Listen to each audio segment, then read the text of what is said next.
Rico Nasty's Las Ruinas, 17 songs, 45 minutes long. And Rico Nasty has been a personal favorite of mine just because she's taken punk and rap and forced them to come together. She's gone on tour with artists like Playboy Cardi, whose fans have not given her respect. Her complete response has been, fuck you. I'm just going to do myself even harder on stage. And I mean, my favorite song for her is Slap a Bitch. So thank I God I don't have to slap a bitch today. That is like my fucking anthem half the time. I love that track. is that on Kenny Beats produced too. I think it's time, Sean. I think the people need this. Sean's workout playlist, FTF while it was clean. No, FTF clean. Dot, dot, dot, dot, dot, dot. Well, it was clean. Yes. Smack a Bitch needs to be on there. Absolutely. It's there somewhere. It's definitely there.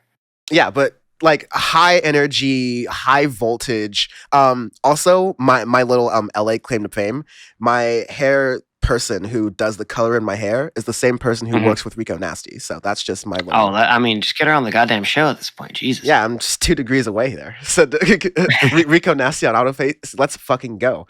But yeah, I really loved Night Bear Vacation, which Snap a Bitch came off of. Yeah, I've loved a lot of her other different projects, Sugar Trap 2, etc. She's really been a really interesting artist to watch. Las Ruinas started, and I'll give like a top level thing because I really want to hear your thoughts. The first couple tracks I was okay with, I liked, but I was like, okay, Rico Nasty, you're doing a lot of stuff that you've done before. I was whatever. And then by like the 4th or 5th song, she starts doing this like electronic pivot, and I'm like, she just starts doing drum and bass. I'm like this bitch. I love her so much. Yes. Like straight drum and bass. And I was like, what the fuck are we getting? You know how long I have been looking for, like, and you know how much I've been collecting records and albums that mix rap and electronic. Like, I'm going to take a little bit of IDK here. I'm going to take a little bit of Denzel Curry over there. Denzel Curry and Rico Nasty were, by the way, did a song together on Denzel Curry's last project. So, like, I remember that. Melt My Eyes, See Your Future, I want to say. And wow, I was not expecting Rico Nasty to deliver one of those like electronic rap mix records that I would really love and enjoy. And here we are. Here the fuck we are. And ironically, you know how much I love Marshmello, hate Marshmello.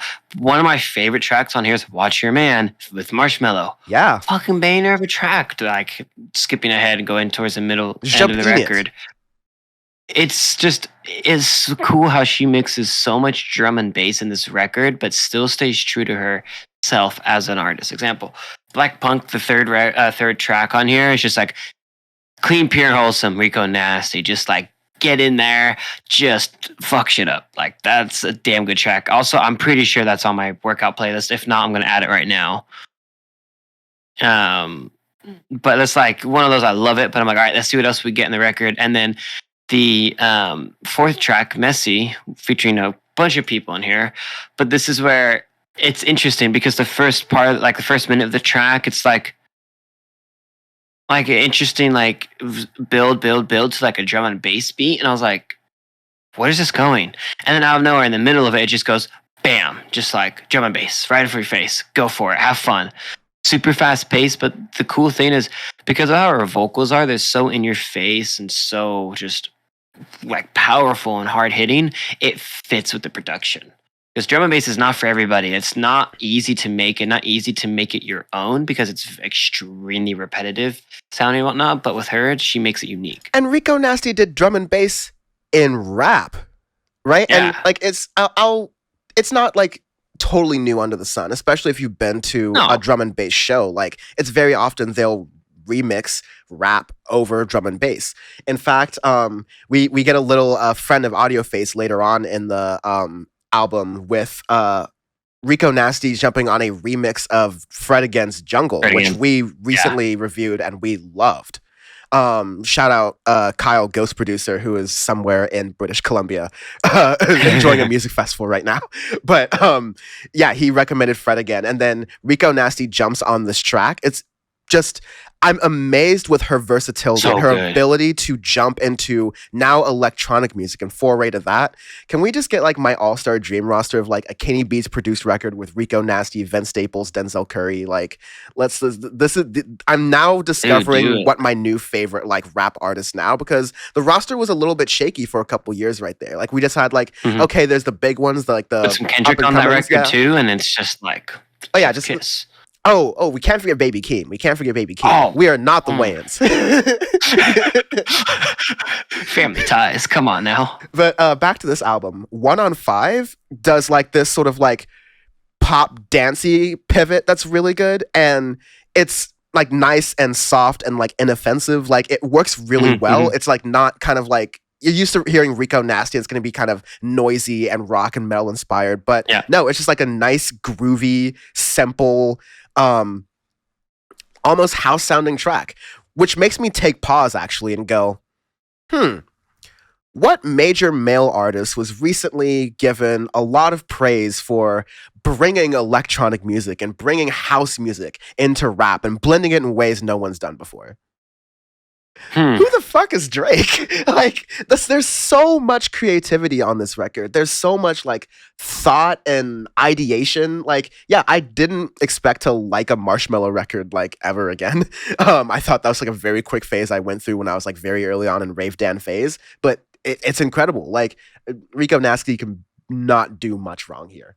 Um, even on some of like the parts in the middle last part of the record, and so this is amazingly a very short album. It's not very short, it's 44 minutes long, but all the songs are very short. I think the longest song is 3 minutes 33, and the shortest ones, not even as counting a skit, is like a minute and a half or like a minute 49. Yeah. So it's this very like quick, fast-paced kind of thing, but all of these tracks are just very good. Rico rapping is on the top of her game, continues improving bar for bar. Some of her bars are just like devastating, by the way, but it's like very good. It's like she has this persona of like, don't mess with me, I'm a bad bitch kind of like personality. But I think it's kind of amazing how a lot of female rappers do it in sort of like a sexual way. Like you have your Meg The Stallions, your Cardi Mhm. B's, you have your City Girls, and that's like totally fine, like respected to a regard. But we also say that like there's only so much you can do into that before you're just kind of like going into shock, and it sort of starts to lose its value and kind of lose its Mhm. edge. But advantages to Do each. do do do do. But here Rico Nasty does it in personality and persona and really being a trailblazer of not just rap, but like she's starting to just like blend in the genres. Like I'm not gonna say she has no business being in, because like I'm not gonna like Old Town Road Lil Nas X gatekeeper on what she can and can't do, obviously. But like genre, just you wouldn't expect her to be in. She's already kind of like done this punk rock rap thing around the block. Now she's dipping into electronic music, and I'm just like, I'm eating. Like the waiter's bringing more food. I'm like, hell yeah, keep bringing more. Want more of this shit. I really love it. Yeah, and the coolest thing for me is the last three tracks in here are really slow, like acousticish tracks, like Easy, Into the Dark. Like you get these slower down tracks with her and really get to explore her vocals with it, which is cool. And then you get almost that like SoundCloud rapper style Yeah. mixing, like that alternative indie with rap and trap and stuff. You get that into the dark, and maybe into a little bit into Chicken Nugget too.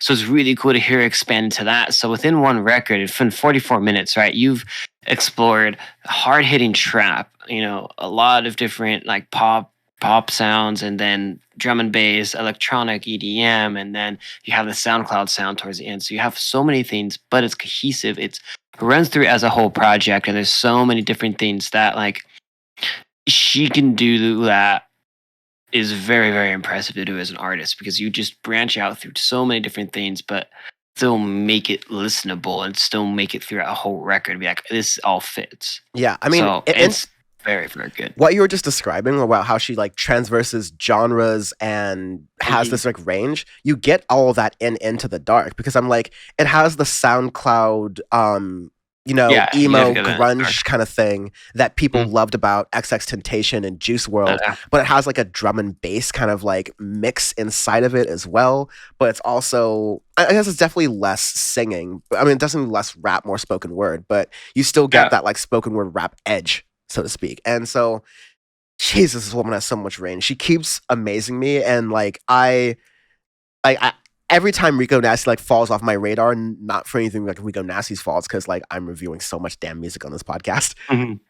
She releases something, and it just forces me to turn my attention back and go, God, I love Rico Nasty so much. She is really one of the best, like truly slept on in rap music right now, in music in general. 100%. Yeah, 100%. More and more people will really like this record. So I think I'm hoping this is the really thing that just elevates her career even further because damn, she needs some recognition because this is good. yeah. Arbitrary scale this week because our review is our review, and we are not watering it down with a down tequila plane or with cheap tequila. So, Sean, I have a feeling this might be one of those cases where we choose the same one, so I'll give it to you. Oh, this is easy, dude. Roca Patron. Oh, wow, we Like, chose different. really? Yeah, I chose the Santo Mezquila because mezcal is my cheat. It's not tequila, but I can totally drink mezcal, and I have no problems with that. I actually love it. I've become a Okay. mezcal enthusiast, a connoisseur, if you will. I'm introducing people to Okay. mezcal now. This is this is new classy Dan. Interesting. He says every 6 months before an impending disaster. Anyways, so this is I yeah mean, the I need like Santo a seven hundred Mezquila. dollar, $700 bottle of Patron. This is where I'm at. So I'm in Boca this is good shit. Raton, sipping that Boca Patron. Okay. Um,